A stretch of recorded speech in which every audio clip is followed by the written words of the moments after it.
Panic level of probably 9, maybe 10 out of 10 on this situation here. Matt Nagy, the worst possible hire you could have put in place for this young, aspiring, rising quarterback in Jaxson Dart. Young, exciting running attack in Cam Skattebo, and elite in the making wide receiver in Malik Nabers. This could be a very, very, very bad year and a stunted growth year, similar to think about how T. Law had such a tough time getting things going eventually. T. Law just was a disaster for years. Stunted growth, finally got Liam Cohen, finally didn't have to worry about bouncing around on coordinators and offenses and head coaches. This is a disaster, and it really, really calls into question Harbaugh and why maybe the Ravens even moved on from him. The decision-making here is putrid. And he was not their first choice, that's for sure, but he was still at least their third choice, which is a consolation prize, but an absolute debacle in the making. This is probably the worst thing that could have happened to us today from a football perspective. The Fantasy Football Show begins right now. File on in. Live from the FantasyFootballShow.com studios. It's the Fantasy Football Show. Live! Monday through Friday, 8 p.m. Eastern. Smitty is also live whenever news breaks. You are entering the panic chamber, brought to you by theattic.shop. Vintage movie tees and hoodies. Are you a panicked Peter? Let's find out. You are entering the panic chamber. Chamber.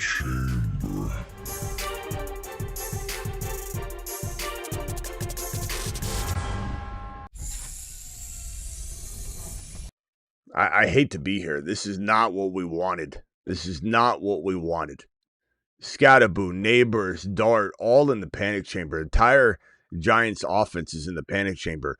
And even though there's conceptually ways that this thing could potentially, let's say, work out for Malik Nabers, because they're throwing from behind and there's still enough targets to go around, but there's so much bad that goes along with this. There's so much, there's a lot of progression that needs to happen for Jaxson Dart. He's not ready. He's very, very close to being a very productive quarterback with the right tutelage and coaching and guidance, and you hand him Matt Nagy, the worst quarterback situation, coach, mentor, developer of the quarterback position. You couldn't have given Jaxson Dart a worse stunted growth path than to give him Matt Nagy. And 100%. You are in the panic chamber. Look at this. Most starts as Bears quarterbacks under Matt Nagy. Mitchell Trubisky, 38 starts, 56 QBR. Justin Fields, he practically ruined Justin Fields. I attribute a lot of Justin Fields' early problems and stunted growth, which is exactly what I'm afraid for Jaxson Dart. I attribute a lot of his career path and the way Fields hasn't been developed on Matt Nagy. 10 starts, 31 total QBR. Nick Foles, 8 starts, 38 QBR. Andy Dalton, 6 starts, 39 QBR. Matt Nagy is a disaster for quarterbacks. That is the problem. Do you want to say maybe they still run the ball, Smitty? Is possible. Do you want to say something like maybe they throw from behind so much that it's just the right recipe and formula for Malik Nabers? Maybe.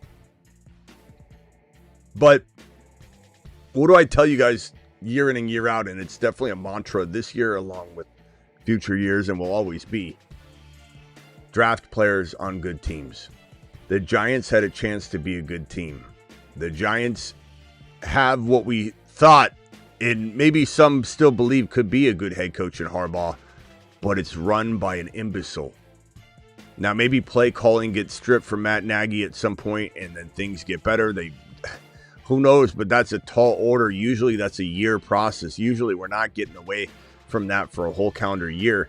And even if that were the case, the underdevelopment of Jaxson Dart at that point is going to be devastating. Anything can happen.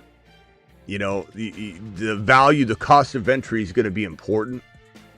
But this was the worst decision that could have been made by this club walking into the early stages of Jaxson Dart's rise. It's just ridiculous. Now, maybe everybody else overreacts versus just reacting accordingly, and we'll address it. If Nabers dropped to a crazy value, we'd still buy. Am I avoiding Malik Nabers in all leagues? Absolutely not. Would I avoid him in yearly leagues and home leagues? Probably at the cost of entry, and I'd take him in some best ball because of the sporadic play doesn't burn you as much when you're prepared and you're building your team around the situation. So best ball is a little different. But this team is not ready yet. This team is very much cellar dweller, ready to be taken over, and somebody trying to craft it and sculpt it and mold it into a team that's going to surprise everybody. Like, you can remember where the Giants are at. They're at the bottom. You hand them Harbaugh, you say, okay, what's he going to do? Because Munkin was very important. Harbaugh is Sirianni. Harbaugh is Campbell. Harbaugh is just basically a delegator-in-chief, a guy that's running the ship, but he needs his offensive coordinator. Sirianni can't win without a coordinator. Campbell obviously can't win and do well without a coordinator. That's why Petzing was brought in this year. So Harbaugh can only be as good as his offensive coordinator. You got to understand that. Anybody says, well, I still trust Harbaugh, that's a really lazy take. Because Harbaugh, the reason Harbaugh wasn't getting over the hump, and he still never did, was he didn't have Munkin. Munkin comes in and turns Lamar into a Pro Bowl quarterback, a marvel of a quarterback. Lamar has an explosion under Munkin, who's now in Cleveland, and hopefully he can do something good with Shedeur. But Harbaugh can only be as good as his offensive coordinator. And he picked the worst offensive coordinator that was on the board. The worst one. There wasn't maybe Adam Gase would have been worse. Maybe Nathaniel Hackett. They aren't in play. No one's dumb enough to go near those guys as a head coach. But Nathaniel Hackett and Adam Gase were probably the worst possible scenarios aside from Matt Nagy. Nagy's third. And the fact that teams are even considering him as an offensive coordinator is beyond me. And I had somebody running their mouth earlier in the chat saying, Smitty, you think you know more than the GMs and coaches?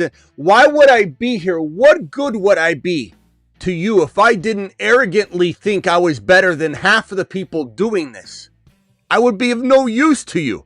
I've seen people have clipped and showed me before where someone said, like, what do I know? I'm no expert, but here's what I think. Why would you watch that channel or that show or that person?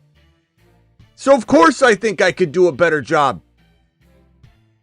I'm looking at a disaster right here. I'm looking at one of the worst situations we could have cooked up. I woke up this morning at 8-something in the morning, and I thought maybe I could sleep in. But no, we can't have nice things.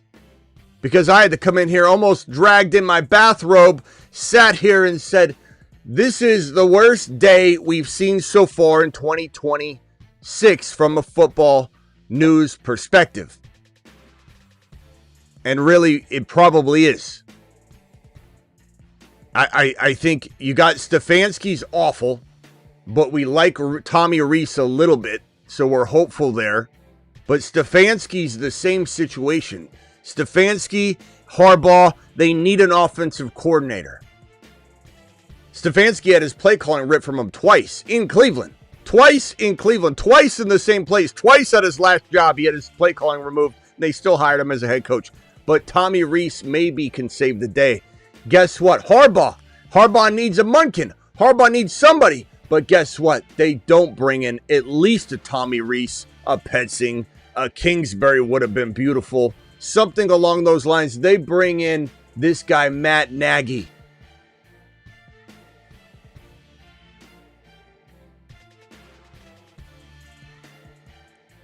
This is insane. This is brutal. Here's what we're going to go. What we're going to do. We're going to read this news, and then we're going to open phone lines. Panic level 9. Matt Nagy, new offensive coordinator coming from KC, where he did nothing, right? Except for maybe if you want to say Mahomes dropped off during his tenure. He did. Now, how much of that was related? He didn't call plays, but how much was it related to what he does? Because he infects everything he does. Shedeur Sanders, Browns head coach Todd Monken, who we're just talking about, who unlocked Lamar for Harbaugh. Harbaugh goes over, wants Monken to follow. Monken doesn't follow. Monken becomes a head coach. Monken said that it's TBD, to be decided, if Shedeur Sanders will be a starter next year, but he did say he's very, very excited to be working with him. And Monken also announced that he will be calling plays, which is fantastic. And that's what we wanted here. Monken calling plays and turning Jaxson Dart into a mini Lamar Jackson. It was all set up, and Monken got that. The Browns screwed the Giants fans. The Giants fans should forever be upset at the Giants fans. And the Giants fans should forever be upset at the Browns fans, because the Browns just crapped all over the Giants' potential rise, because it was all on Monken. I mean, it's not Harbaugh made the mistake of not going Kingsbury or anybody at OC over this situation. But Cardinals head coach Mike LaFleur said he will call plays for the Cardinals in 2026. This is a little bit of a unknown. And it's hard to say what happens here, because this guy, back when he worked with Zach Wilson, is kind of his, judgment, you could say, of what his capabilities could be. He comes from a nice coaching tree, McVay. Who knows what it leads to? All I know is when we've seen him kind of in action, he's been coaching down as Zach Wilson. So I'm not sure how much I love this Mike LaFleur move. It's kind of more ambiguous. We kind of don't have enough information to really make an educated call here, like we do with Stefanski, like we do with Nagy. We're kind of at the mercy of just hope at this point. All I know is that Brissett, Wilson, and McBride flourished under Petzing, and we don't know what they're going to do under this situation. So you got to almost temper expectations a little bit, because it's hard to picture this thing getting better, versus, it could stay the same or be slightly lesser, but it's hard to picture it being equal or better under a new play caller, unproven to a degree, has a good experience in terms of where he's been, but not what he's actually accomplished on his own. So it's tough to say. Phone lines are open. This is a bleak day. I was hoping that some positive news would come rolling in between the last live stream and this one, but I had time to digest it. Nothing's changed. We're in full panic mode. Where do we rank Nabers? I don't know. I mean, I'd still draft him in best ball and sparingly, not oversaturating, not getting overweight Nabers in any best ball contest this year. I mean, I'll draft him sparingly because I love Nabers so much, but coming off of an injury, which wasn't a problem for me, given he was going to be protected under Monken or some other good offensive coordinator situation, even if he had a slower start or whatever, you put Nabers in a Matt Nagy situation, you put Jaxson Dart, and because Jaxson Dart's going to be held back in delivering lesser quality footballs and offense in providing a lesser experience, not moving the football down the field, not getting in the red zone, not living in the red zone, which again is going to hurt the rushing attack in Camp Skattebo and hurt the potential plays and being open and everything that's encompassed in this situation for Malik Nabers. I mean, Nabers is not going to have any room to navigate. Nabers is going to probably have more hospital balls because Jaxson Dart will be further along, or lesser along, not further along. Call into the show. Call into the show.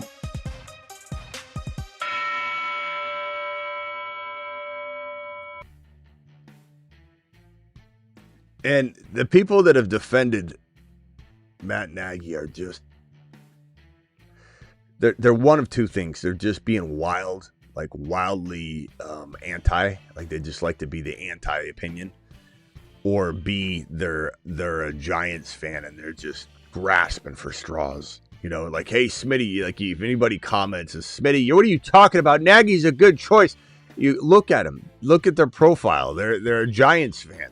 They're from New York. They're wearing a Yankees hat, so you can at least piece it together. Like, oh, at least Price from New York. Okay, there's something. He's at a New York deli, in one of his last Instagram posts, even if he's keeping it coy and on the low key of what fan base he's a part of. And then you find it. It's like, this is what you're talking about. You're talking about New York Giant fans that are upset and they're trying to hope for something. They're like Jaxson Dart right now. They're just in an emotional state. You gotta not, hold it against them. I don't know, guys. I don't know what else to say here. It is a debacle. It's a debacle.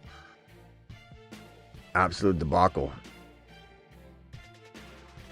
I think what I would probably also say is that, the fact that these three guys are very injury prone, and I think we can say that at this point because their style of play, all three, is very reckless. Something to overlook for sure. Definitely something to overlook for sure. As a Bears fan, this is terrible news. Vlad, only somebody that's experienced it is going to give the honest truth that, as a Bears fan, this is terrible news for the Giants. Hopefully their skill can outperform their coach. That's the only part that we're discussing right here, trying to figure out at least. The fact that these three guys play reckless football, reckless abandon. They don't care about their bodies. They're trying to get the extra yard.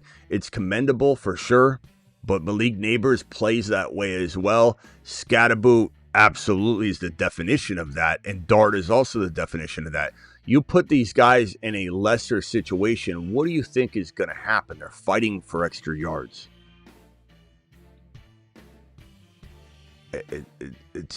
They're fighting for extra yards. They're trying to do too much. They're putting their bodies on the line in ways that they probably wouldn't if there's proper execution. Struggle creates injury. Trying to carry a team on your back, trying to come back in a game and just throwing the ball in the air, trying to get the ball down the field, putting Malik Nabers in a little bit more of a hospital ball situation. All of those things add up. Why do you think Nabers got hurt last year? Downfield, trying to make a miracle happen. They're constantly fighting because they're struggling.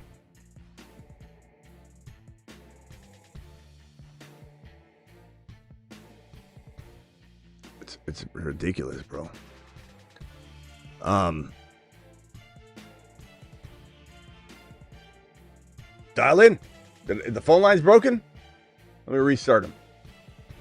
Hold on 1 second. These damn phone lines are the biggest pain in the rear end. All right. Call into the show. Call into the show.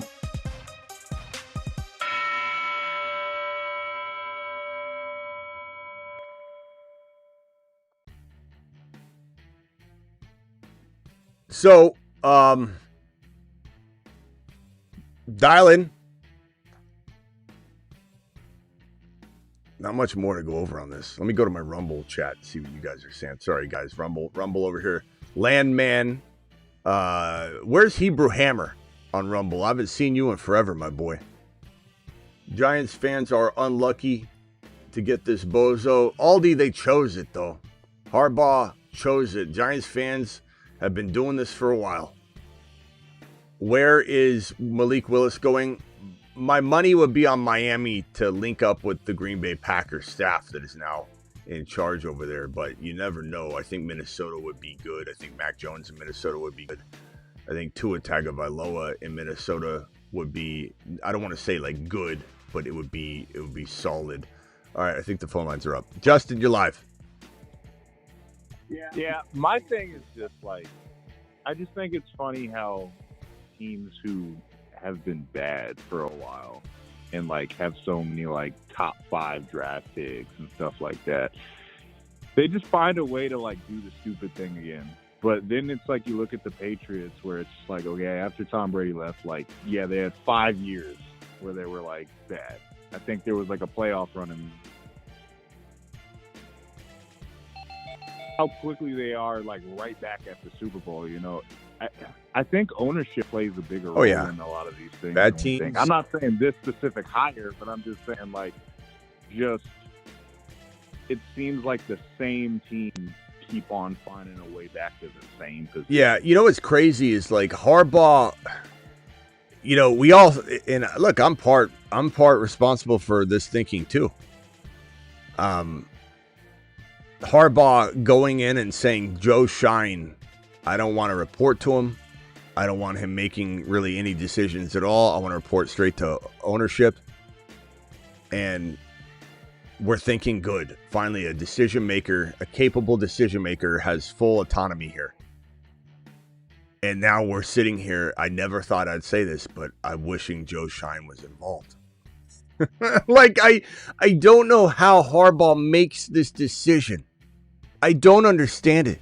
It makes zero sense, and it makes me question whether, and we've talked about this, these older coaches, the league's passing them by. And I just don't, you know, there's a reason Harbaugh was ousted out of Baltimore. The owner was very aggressive about it too. You know, when that reporter said if that field goal would have been made or that kick would have been a miss, would you have fired Harbaugh? Would Harbaugh still be a head coach? And he said for another week. Like, he's brutal about it. And Lamar was not happy with Harbaugh despite them trying to clean that up. And you know, part of the reason why Harbaugh was ousted is he wouldn't get rid of Munkin. That was one other report. And yet Munkin didn't even follow him over to New York. You know, maybe that was the plan all along, and this is why, you know, you had him grasping for straws. But wow, what a botched situation. But I question Harbaugh. And look, Harbaugh might have had a nice, like, Tomlin reign, where it's like they make the playoffs, they fall short, they make the playoffs, they fall short, they keep playing well. But at some point, you got to ask yourself, is Sirianni even good at all? Or is it the Eagles offensive coordinator situation that he's good at bringing in? Is Campbell good at all? Was it all Ben Johnson? Will it be Petzing? And Harbaugh, will Harbaugh be any good at all? And some might say, well, what about McDonald? We'll see. I like McDonald. I do like McDonald. But how much of it was Kubiak? We'll find out very, very shortly. These offensive coordinator, like, secondary head coaches, like Harbaugh and the other Harbaugh and Mike McDaniel, we're going to find out real quickly what happens to Harbaugh again once Mike McDaniel gets ripped from that team after one very successful year, because he'll get a head coaching job of choice. I just don't know that Harbaugh, and I'm almost mad at myself for just assuming that this was going to work out. Not that there's anything we could have prevented. You know, it's not like I've drafted anything, or really anybody has done too much damage on not knowing this information and then knowing it. The only thing that it impacts, which is pretty big, is like Dynasty. Could you have traded away these guys off the Harbaugh news really high, got into a safer vehicle? That part burns me a little bit. Now, am I sitting here selling Malik Nabers in every league that I have for pennies on the dollar? No, because this could be a hiccup for 1 year. You know, 1 year from today in a Dynasty, you might regret getting rid of Skattebo, Jaxson, Dart, Malik Nabers. You know, think of how long it took T-Law to get going, and ETN was there from the beginning too, right? And how good were both of them this year?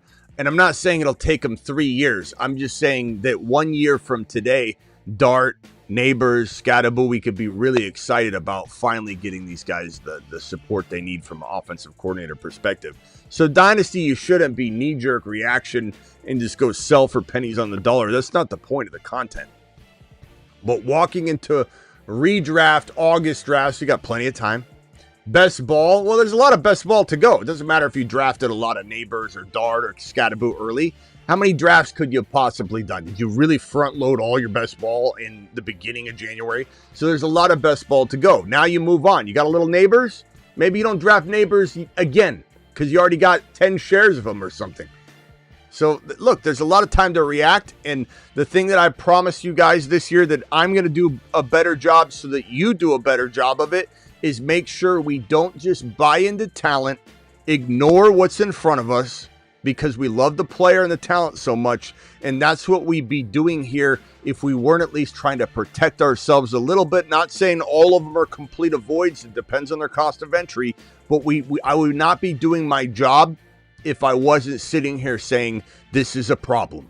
How we react depends on their ADP. How we react depends on where they fall in any specific draft. How we react based on our team build. But all I can tell you is I'll have less shares of these guys than I was. I'll have less shares because of this news. That's the only definite thing I can tell you right now, and that's not good. All right, let me go to Travis real quick. Justin, just mute yourself real quickly. Unless you got something real quick, and then I'll go to Travis. I mean, the one thing I say is sometimes I just question if, like, these big, like, media markets and stuff, they just go to people's heads. Like, I don't know. All right, Travis, you're live. Just mute yourself real quick, Travis. Justin. Okay, what's up? Yeah, it's not good. I think it really hurts Dart the most, which, you know, is going to have a cascading effect on the rest of the team. No ball. But Dart really needed someone in there who is going to get him, you know, doing the right thing, staying healthy, but also, you know, utilizing his talents. And really, Nagy that's one of the things he's shown he can't do is get a QB to utilize his talents. Look at these QBRs. You know, even with Mahomes. Look at the QBRs. Like, yeah, and that's brutal. And if anybody says, like, it was real quickly before you go on that, but Mahomes, well, he didn't call plays, or someone will say, hey, he won a Super Bowl, or he was along for the ride on the Mahomes train. Like, pick which side you want to argue on the Mahomes side, but you could also argue that Mahomes' downturn was when this guy was on roster controlling whatever he could control. But go ahead. Yeah, so I was just going to say, like, you know, while he probably is somewhat of a clipboard holder with Andy Reid, you know, because Andy Reid is designing an offense and calling plays a lot, and I don't know if he ever actually called any plays. I'm not sure. I'd have to look it up. But one way or another, when he was there influencing Mahomes, working with Mahomes had his worst fantasy season, you know? Yeah, and if anybody wants to say, well, he's a part of just greatness. Another thing on top of it. Yeah. I mean, there's nothing here. Like, all you have to do is ask a Bears fan. Ask anybody that's had to weather through a Matt Nagy experience, and they'll tell you it's dreadful news for you. The only person that's saying that this is good is somebody trying to find. They're digging through what they can and say, well, I don't know much about this, but let me pretend I do. And let me read off an index card, a few things that somebody that runs a Giants, you know, podcast tried to make positive. You know, some guy has no experience evaluating anything, has a podcast, is going to say, oh, but this is what he's done. He was involved. He was a degree of separation away from any decisions, but he was here. He was coach. He was coach of the year. Ask a Bears fan what they think of Matt Nagy. Yeah, and you know, you could even, if you want to just take the Mahomes, you could even take the Mahomes conversation away, and, you know, say, oh, that was for another reason. He wasn't calling plays, whatever. The better comp is looking at what he did with Trubisky, looking at what he did, you know, with Fields, with these different players in Chicago. It was just a complete disaster. And those were the places where he had control of the offense and where he should have been developing these quarterbacks and putting them in positions to succeed. And, you know, he did the exact opposite of it. Yeah. Sick Nasty using his phone's hotspot. A terrible choice made by Harbaugh, says Aldi. Bare Bones says Nagy ruins QB's trust. A Bears fan, horrible decision. Anybody that's saying that this is good, check their motivations, because they're a Giants fan. They're trying to make, and you can't blame them. They're trying to make the best of it, but it's not going to be good. There is no best of it. And I will say, like you mentioned with the Dynasty part of it, I have neighbors on a Dynasty team, and he's a pretty big part of the team. I'm not running away from him. I tend to think, well, one or two things will happen. This will either be a one-year thing with Nagy if it's a disaster. Or if Harbaugh holds on to him, you know, and it's a disaster, things aren't going to go well for Harbaugh in New York. And, you know, at that point, maybe it could end up being bad.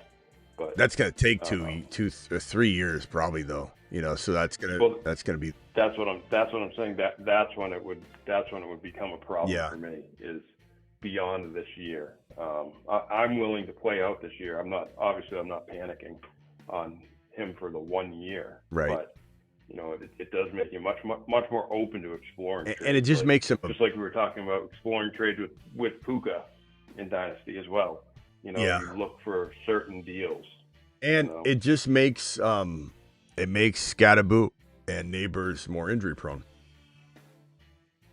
You know, because they're already reckless players with their own body, and when you put players in tougher positions, they have a tendency to get hurt because they're trying to do too much. They're trying to make miracle throws. So Dart's going to throw more hospital balls if they're down and trying to get back in a game because Nagy can't move the damn football down the field. So there's going to be more Nabers here. Go get this. Hopefully we can get back in this game. It's not going to be domination. Man, this is brutal. Let's just hope it's a 1-year stint. And, you know, 1 year from now, it'll be a distant memory. Yeah, it sucks burning a year, but in 2026 redraft and in 2026 best ball, you just have to be careful. You know, don't oversaturate. Don't get overweight on these guys. I'm not saying you don't have to. If Skattebo were to drop, which I don't know if the consensus will react quite as harshly as I am. But if Nabers and Skattebo drop, then there might be an opportunity to have a share or two. But you still don't want to be overweight on this situation because coming back from injuries for all of them, you know, like they're all injury prone. You just got to be careful. Skattebo is no lock to not have setbacks. Nabers is no lock to not have setbacks. And while I was willing to ride that train with Nabers, saying this is the only risk because Harbaugh couldn't possibly put a bad OC in place, right? Things change, man. And I'd be doing you guys a disservice if I just stayed the course and said, screw it. He'll be fine. That's the kind of thinking that gets you in trouble. And again, I'm not saying that they're a total bust. This is like my London concern for, you know, with that situation. I am not happy about Stefanski, clearly. But Tommy Rees gives me hope, at least. And there's enough chance that I'm taking stabs at London, but I am taking lesser stabs at London because of the Stefanski situation. Bijan was maybe the 1 or 2 overall lock to me in best ball drafts, at least early on.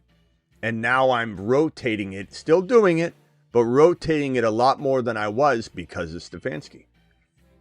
You know, again, hopeful, but this is a crew. Stefanski and Tommy Rees were one unit in Cleveland. They just transferred on over that didn't throw to their running back. Now, will they? Maybe. Maybe, maybe not. Let me read this real quick, Travis, then I'll go to your comment. Puka for JJ Bill in the 1.5 in Dynasty. Don't really care so much about Bill. I wish I did, but it's just the way it is. 1.5 is interesting. You didn't see Superflex, not Superflex, so I'm going to assume non-Superflex. I always will assume non, unless you say it. I would say that this is still a kind of like a drop-off pick, but anything can happen. Someone could take the wrong player, and then all of a sudden this is one of the two. Like if someone takes Makai Lemon and all of a sudden Jordan Tyson falls, but Jordan Tyson falls, he's probably not in the greatest spot. You know, what if Tate goes to New York? That's the other thing, is they might draft Carnell Tate, ruin Carnell Tate, and then that in turn is going to be even worse for the situation. Might be better for Dart a little bit, but it's just going to make this harder to buy into Nabers. And I don't want Tate getting ruined by not being a number one somewhere anyway. So it's just bad all around for Tate. The only person that could help is maybe Dart.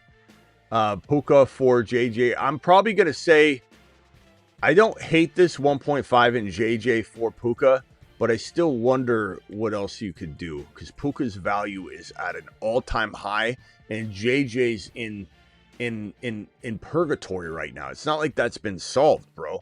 Even if they solve the quarterback situation, it's still not going to be elite. It's not Joe Burrow. It's going to be Tua or Malik Willis or Mac Jones. And while that's a lot better, it still doesn't close the gap between JJ and Puka because there's ambiguity still. So part of me thinks you're trading for JJ at a value that he hasn't earned yet. He's still in panic territory. So I think you need to get more. But you're heading in the right direction. But to me, 1.5, I don't know. If you're getting JJ, the 1.5 and or the bill has to be more. Yeah. Like you have to get a second elite player. I don't like that trade. I think the panic level is 10. Was looking forward to drafting one of those three players. I was looking forward to drafting all three of them, Vlad. Not so much now. Thank you, Vlad. Appreciate you. Man, this is just awful news, man. This feels like an injury. You know, like when an injury comes flying in into the news and we're like, damn it, man. This feels like all three got hurt. Jeez, man. It'll be interesting to see, you know, what happens in Kansas City because, you know, is the game passing Andy Reid by as well, or was Matt Nagy dragging it all down? Maybe, yeah. The enemy. You know, because Bieniemy's offenses were good. You know, maybe we gave him too much crap. Well, you know, yeah. Maybe he just kind of makes things more well, steady. I still don't like them. I will say that I don't dislike Bieniemy in his role. I think Bieniemy probably is a very good fundamentals. Like, hey, you know, get your elbow in. What are you doing? Take this step. Take your first. Like Bieniemy knows football. He's been around a long time. But Bieniemy doesn't know head coaching. Bieniemy doesn't know personnel decision making. Bieniemy doesn't have play calling down. Bieniemy comes up with a good idea once in a while. But Bieniemy, all those things Nagy was doing, he clearly sucks at them. Nagy clearly holds things back. He's held things back everywhere he goes. He's a disaster. He's a walking disaster. And so, you know, I do believe you make a good point that it's very, very likely that we see.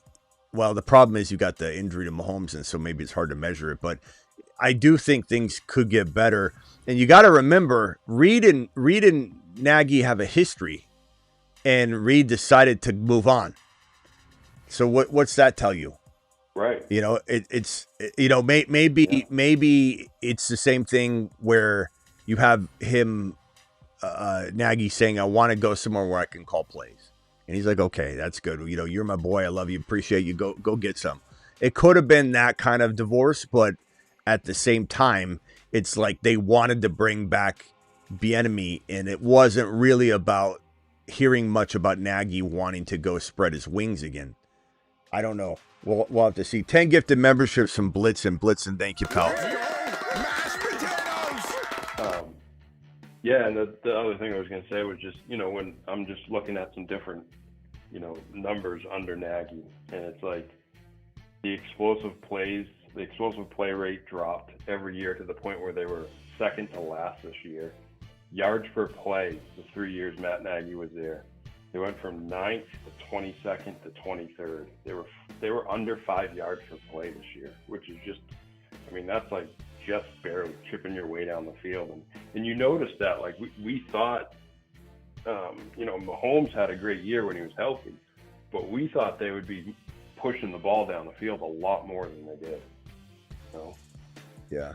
Hawk says, real quick, Hawk says, there were points off topic, but I'm pissed that the Skins fired Kingsbury. They mutually separated, so it partly was Kingsbury, not that he was necessarily fired. Go ahead, Justin. Yeah, he was hoping for a head coaching job. No, but I was saying, and like part of it with the Chiefs was like there were points where we were kind of waiting on guys to get healthy. Then guys came together and healthy. Like, I think there was a point where it was like, okay, Rice is on the field, Worthy's on the field, Kelsey's on the field. Everybody's all healthy, and it still just kind of sucked. Like the offense still was underwhelming at points. Well, what do you? I mean, the Chiefs. I mean, the Chiefs were Mahomes' QB1. Like they were cooking, bro. I mean, I don't know. I think it was more Mahomes was cooking though. Yeah. Well, like yeah. It seemed he was carrying a lot of it. He was. He was playing great. Yeah. And making up for a lot. But I mean, it's still, yeah. I mean, you make a valid point that things could return to Mahomes pre-Nagy. Like people forget how good Mahomes is when people say things like Mahomes hasn't been a good QB and for like they don't know what they're talking about. Mahomes is QB1, QB8, QB3, QB4, QB1, and you got a little Matt Nagy. But he also was going to be a top 3 QB this past season had he not. Yep. He got injured, just so people know. Let me merge Husseini in and then back over to Travis. Husseini, real quickly, I'll merge you in. Just beat yourself real quick. We'll go over to Husseini after Travis. Travis, go ahead real quick. No, go to Husseini. All right, Husseini, actually forgot to ask, is Slowick good for Achane? He could be. It's a mixed bag on Slowick. He got fired and canned and was a scapegoat, but you got to remember he was a part of Stroud's monster year. So jury's out on whether he's been supported enough or if he's been the problem. I don't think you have the year that Stroud had if he's bad, but we'll see if there's some problems. Like, does he need this? Does he need that to succeed? We'll kind of know. I think there's a chance that he would have been much better than Nagy. I would have been kind of going to bat a little bit for him, saying I wish I would have had this and this, but this is better than like a Nagy. Go ahead, Husseini. Hag, what's up? What's up, guys? I wanted to talk about the Nagy thing. Being a Chiefs fan, man, one, I'm so glad he's not in Kansas City anymore. It's like breath of fresh air. And then two, you guys are absolutely right, especially what Travis said. I don't necessarily think that the enemy would make a great coach, like you guys said, but I think he's a great, like you said, fundamentals coordinator. And as long as he doesn't have to make the play calls, which obviously he doesn't, I think I think he was good for Kansas City, and I'm glad he's back, especially over Matt Nagy. Nagy was terrible, man. All the fans in Kansas City hated him. He didn't know what he was doing. He was so incompetent, and I've always believed that. Now, I'm not blaming everything on him, but I'm just saying a lot of the reasons why I believe personally that the Chiefs have regressed is because of Nagy. Because if you look at the time frame of when Bieniemy left and then Nagy came back, it's kind of when Mahomes started to regress a little bit. And I don't want to say regress because he was still QB1 for a big part of last season, but that was just because he had to carry his team like Josh Allen does. Otherwise, they would be lottery draft teams if it wasn't for those two quarterbacks just carrying their teams. You know what I'm saying? So, like, I just feel like the Chiefs in general, a lot of the big reason of I feel like why they regressed and their play calls were just. Now I know Andy Reid makes the play calls, but still, when Bieniemy was in town, I just feel like things were just so much smoother process. I got you. And we hear you. And so I don't know, man. I'm glad Nagy's out of Kansas City, but now I just know that, and now since he's especially making play calls now in New York, dude, I'm staying away from. I don't want to say stay away, but I'm probably staying away from Skattebo altogether, and then. Nabers, if he's in like the second or third round, which he won't be, but if he is, I'll draft him. Otherwise, probably will stay away from him. I don't know. Nagy this is terrible for New York. The worst part is like the anchor of the team is Dart. Without Dart, he's the lifeblood of the team. If Dart doesn't progress, then Nabers doesn't get the ball. Then the space doesn't get made for Skattebo to rumble. And then Skattebo's hitting 8-man fronts. And then Skattebo, who's reckless with his body, is going to get injured. And Nabers is going to be jumping for a hospital ball because Dart isn't progressed enough. And the defenses are closing in on him. And they know what Nagy's weaknesses are. And they're absolutely rocking Dart to the ground over and over and over, taking advantage of him like it's, like it's prison. And he's just going to be just in turmoil. And that's going to cascade and just trickle down to every facet of the offense than the defense. Then the defense gets tired because the defense is on the field more. It's just a trickle snowball effect of cascading momentum, anti-momentum. And these three players, Dart, Nabers, Skattebo, what do they have in common? They all play, Reckless. an explosive game and Yep. a big, reckless, explosive game. And you bring in a coach that seems to grind everything down to a halt and not play an explosive type of offense. So it doesn't even fit. Let's make this the most. This is like a Pittsburgh Steeler hire. Let's make it as vanilla as possible. Let's just dumb it down. The field's a What, Justin? It sucks too because Winston's the backup. So like, God forbid Dart goes down, at least you got Winston. But what happens there? Yeah. The whole thing is just. It's gonna be bad, boys. It's gonna be bad. It's not good. My rumblers over there appreciate you, Hag. Appreciate you. Nagy's history, but it sounds like Nagy's a problem. He is. You haven't checked his history? Don't. He'll just depress you, bro. Why put yourself through that kind of agony? I got just all you need to know right here is these horrible quarterbacks, and Dart is not ready. As much as we know Dart's got promise, he's not ready. Like, he's on the verge. He's knocking on the door. We're excited about his development. The way Dart is right now is the way Drake May was entering this season.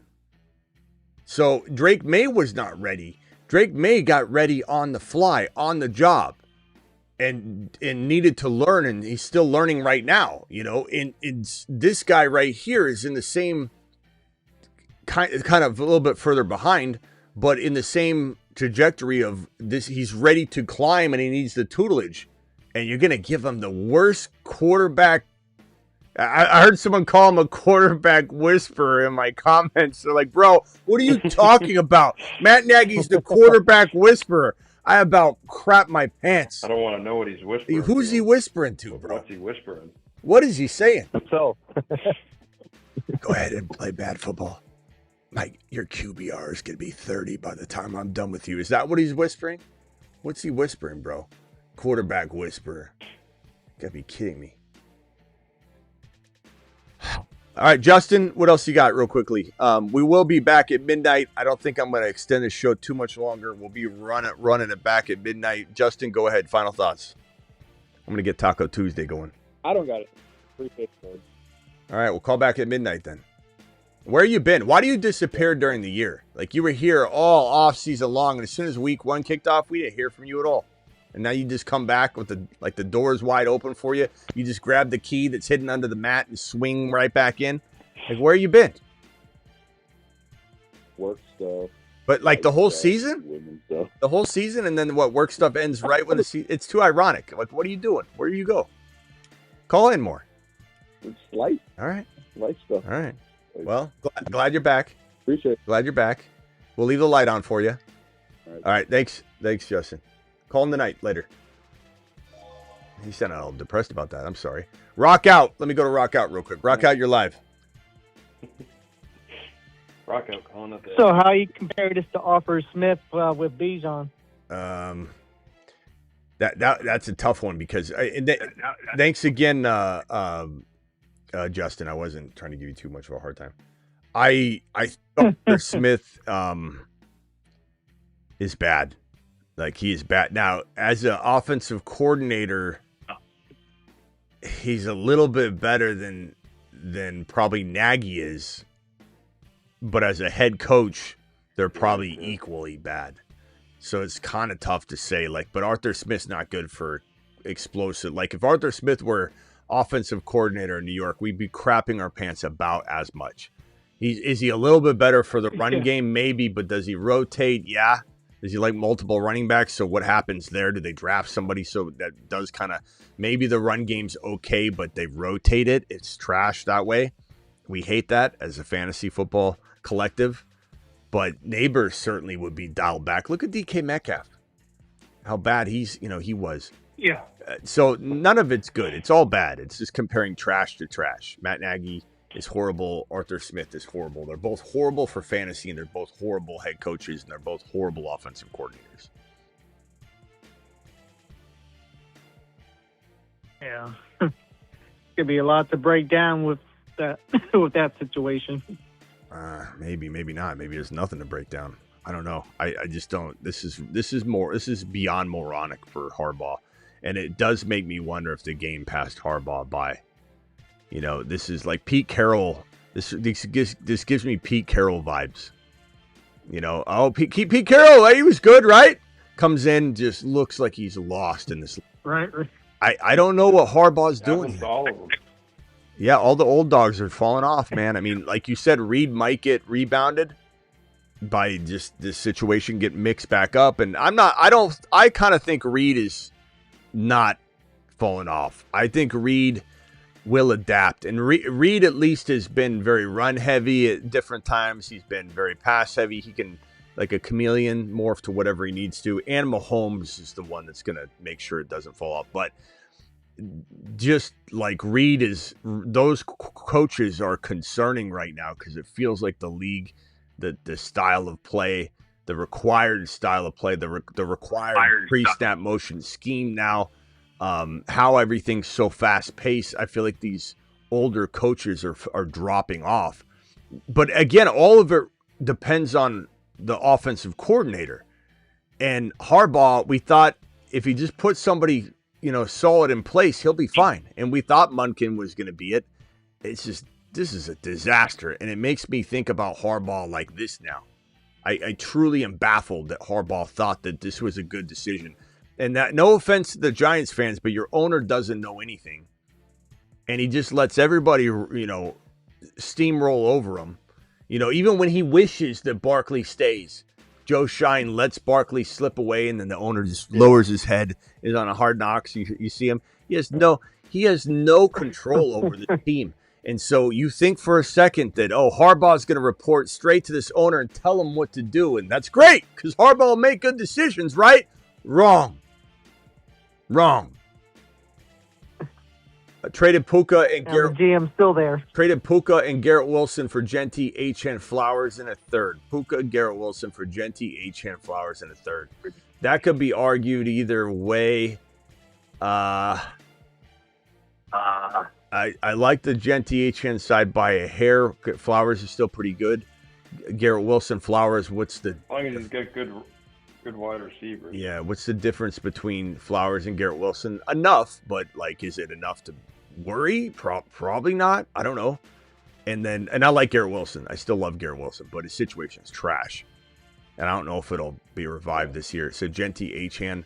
I mean, Genty and H.N. are both first-round picks, and Puka's a number 1, 2, or 3 overall pick. Genty's top 5, H.N.'s top 8. So you're getting, 2 top 8 overall players. I probably would take the Genty H.N. side, but you might have to explore trading one of them for a wide receiver, and then at the end of the day, you have Genty and JJ, and you get rid of H.N. or something like that. But I like that in some total. All right, final thought, rock out. Yeah, I'm good. I'll catch you later. All right, calling at midnight. Later, bro. Husseini, final thought.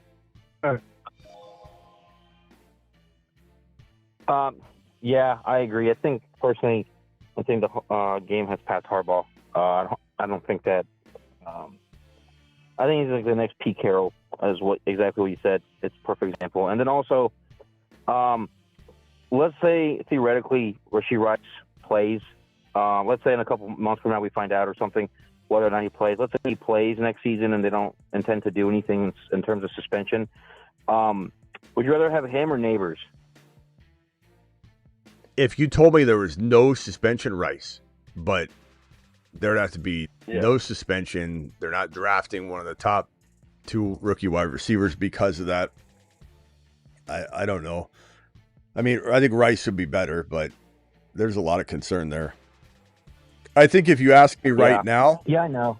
If you ask me right now, what do I do? Do I take Nabers with what we know now about Nagy versus Rice and what we don't yet know about Rice? That's a tougher question. I think Yeah, that is true. I'm taking Nabers. Yeah, I don't know. I would take Nabers. I'm a little worried about Rice, bro. If this was just some random ex that he doesn't talk to ever or anything that just came out for a money grab potential situation, it'd be one thing.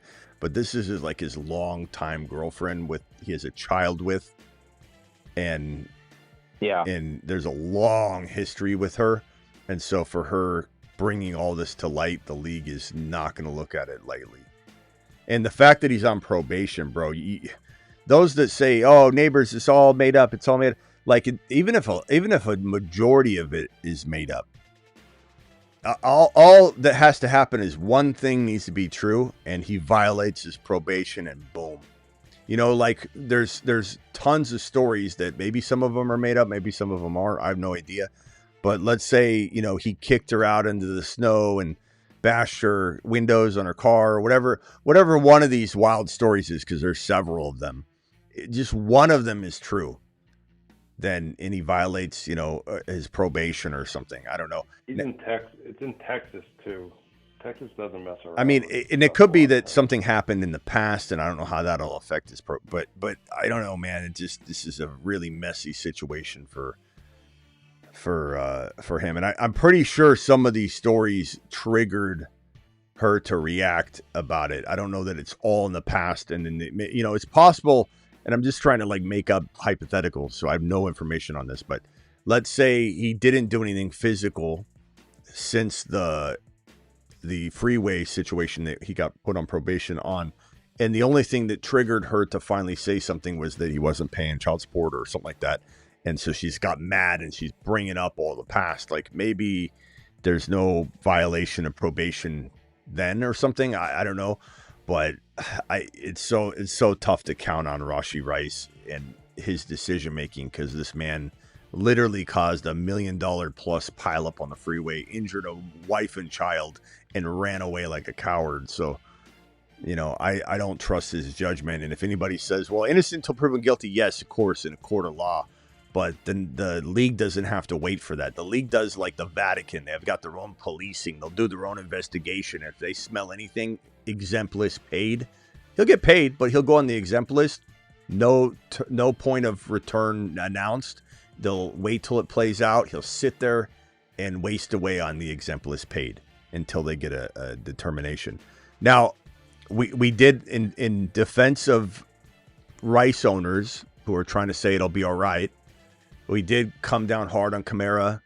I did predict that there would be something that would go on a little harsher for Kamara, and it didn't. Mixon, remember when that situation happened at his house, and then he was reportedly there, and then he wasn't.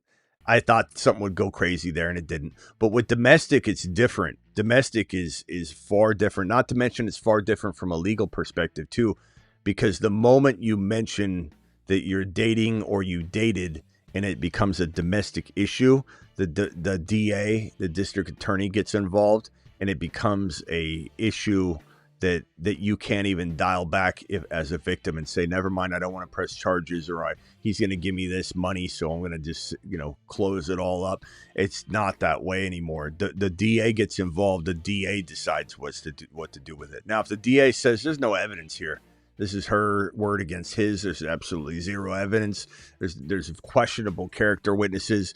Even if there's a witness, there's a questionable character witness, we would lose this. The DA turns down trying to prosecute it, just like the Deshaun Watson situations. The DA was involved in every one of Deshaun Watson's, massage parlor situations, and they would look at it, and then they wouldn't have evidence, and then they would say, we're not pursuing this one. There's no evidence here. We're not pursuing this one. And so the DA would shut that down, and then it wouldn't go anywhere because they felt they would lose it. They won't try and fight a case that they think they can lose. So there's a lot of unknowns. Maybe the evidence isn't there. We'll have to just play it by ear. But drafting Rice is a big risk. All right, Husseini, calling tonight, bro. Appreciate you. Thanks, guys. Later. Travis, final thoughts? Yeah, it's off topic, but did you see JJ McCarthy unfollowed Justin Jefferson on his social media? Oh, wow. I don't know if it's because of and then I guess Jefferson then unfollowed him back, so they got a little tiff going on with each other. But I'm guessing, is it because when they asked Jefferson about Darnold, he said, I don't know what he said, it's frustrating to see, but he's rooting for Darnold, or something along those lines, So that's kind of petty. If that's why McCarthy did it. But Yeah, it's crazy. maybe McCarthy knows something we don't, though. You know, maybe he knows he's not the guy. Oh man, just when I thought, oh man, Nathaniel Hackett is among the early candidates for the Cardinals opening at offensive coordinator. Wow. Oh my God. Wow, if things couldn't get worse. Bring Shane Waldron back. Wow, Hackett, that would be the worst possible thing for the rushing attack. Expect a three-headed monster at the, or three-headed non-monster at the running back position for Hackett. This is awful. This is awful. I feel like I'm in Bizarro world. I feel like there's a bunch of coaches and GMs that know nothing about football running these teams. It's unbelievable. Nathaniel Hackett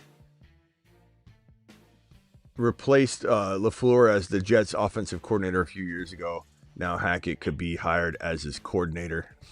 Oh yeah, and Hackett's already got hired as the quarterbacks coach of the Dolphins. Oh, this is awful. Matt Nagy. So they would be hiring him away from the Dolphins as quarterback coach to be OC. Like, how is he in that much demand? Didn't you guys just hear me say that the only thing worse would have been Matt Nagy? Or than Matt Nagy? The only thing worse than Matt Nagy would have been Nathaniel Hackett. And then literally 37 minutes later, the Cardinals rumor of potentially offensive. Put a fork in Brissett, put a fork in everyone in Arizona. That would be... McBride... I'm drafting Bowers 100% of the time over McBride. I don't even care if McBride fell to Bowers' ADP. I'm drafting Bowers over McBride every single time if Nathaniel Hackett is the offensive coordinator in Arizona. Just gotta cross your fingers that they choose someone else because obviously, you know, he's one of the possibilities. So, yeah, that's crazy. It was already crazy enough the Dolphins hired him as their QB coach. Like, now he's getting a promotion. He hasn't even done anything. Jeez, man. I love that at every couple. I love how we'll see nothing but trash. Nagy's trash. Matt Nagy's trash. Oh my God, this is awful. What do we do now? It's 99% of the chat for 5 minutes is awful, and then there's this one person. It's like, Nagy won Coach of the Year.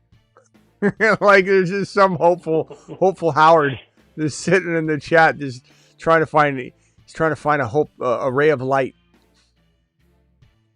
But it's one out of 100. Fan that owns Dart, Nabers, and Skattebo in Dynasty. Oh man, Nathaniel Hackett.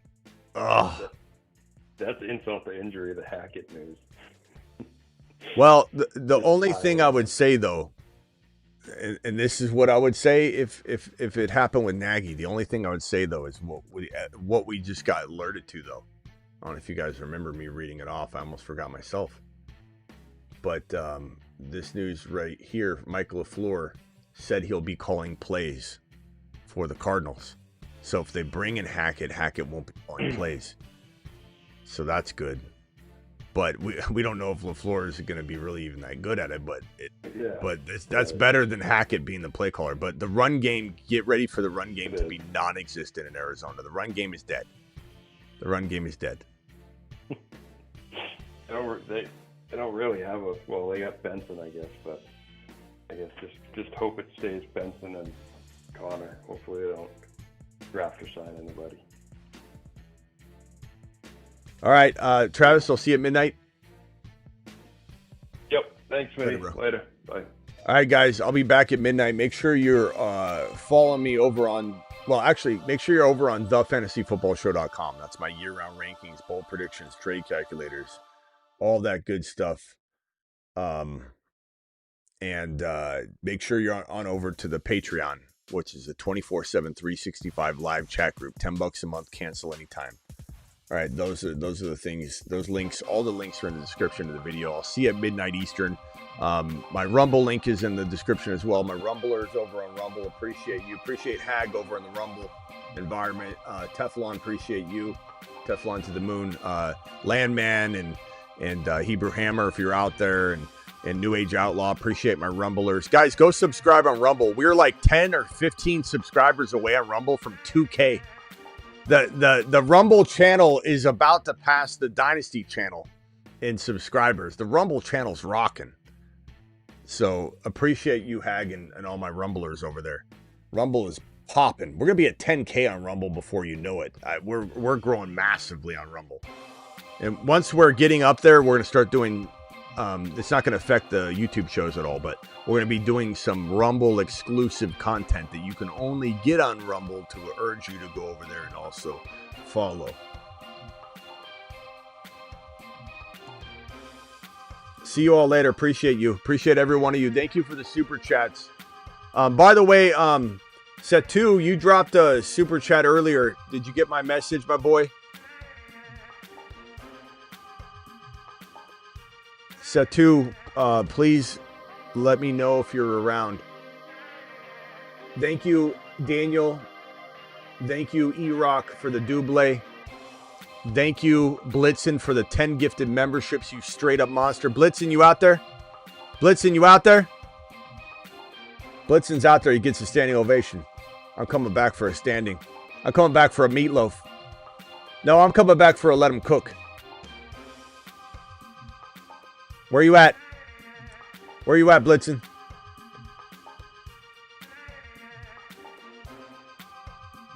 See you later, Jotes. See you later, Mob Skull. See you later, Blackbeard. Thank you, Travis. Thank you, Space Ricky, Sick Nasty, Vampy, The Bolt.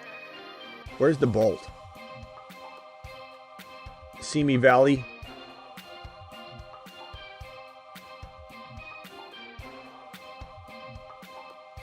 Blitzen. Let him cook.